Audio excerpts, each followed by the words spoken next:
warahmatullahi wabarakatuh. Perkenalkan, nama saya Dwi Hayatul Karimah dengan NIM 2118095. Di sini saya akan menjelaskan mengenai tokoh pendidikan Islam. Salah satunya yang saya bahas yaitu mengenai tokoh Hamka. Ya, kalian pasti belum tahu ya mengenai tokoh Hamka. Di sini saya akan menjelaskan ya sedikit saja mengenai biografi dari Hamka. Hamka itu julukan, dan sebenarnya Hamka itu mengenai nama aslinya yaitu Haji Abdul Malik Karim Amrullah. Dia dijulukan sebagai Hamka. Lahir di desa Kampung Molek atau Maninjau, Sumatera Barat pada tanggal 17 Februari 1908. Ia merupakan sastrawan Indonesia sekaligus ulama dan aktivis politik. Selanjutnya yaitu beliau sebagai seorang otodidak dalam berbagai bidang ilmu pengetahuan seperti ilmu filsafat, sastra, sejarah, sosiologi, dan politik, baik Islam maupun Barat. Dia juga aktif dalam gerakan Islam melalui organisasi Muhammadiyah. Hamka dipilih sebagai penasihat pimpinan pusat Muhammadiyah pada tahun 1953. Selanjutnya, pemikiran Hamka dalam pendidikan. Yang pertama itu ada urgensi pendidikan. Pentingnya manusia mencari ilmu pengetahuan menurut Hamka, yaitu bahkan hanya untuk membantu manusia memperoleh kehidupan yang layak, melainkan lebih dari itu. Dengan ilmu manusia akan mampu mengenal Tuhannya, memperhalus akhlaknya, dan senantiasa berupaya mencari keridhaan Allah Subhanahu wa Ta'ala. Selanjutnya yang mengenai poin kedua itu pentingnya dan tujuan pendidikan menurut Hamka.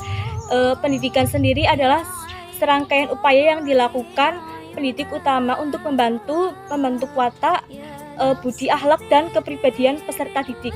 Tujuannya itu menurut Hamka memiliki dua dimensi, bahagia di dunia dan bahagia di akhirat.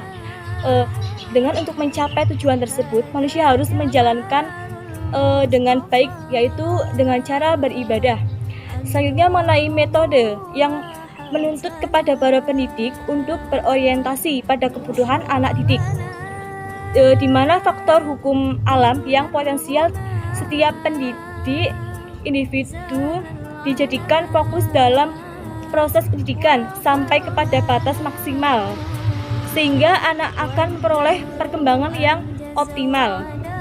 Selanjutnya mengenai evaluasi Hamka dalam bukunya Pandangan Hamka mengenai bulan Muslim atau mengatakan syar atau perasaan sebagai barometer iman seseorang.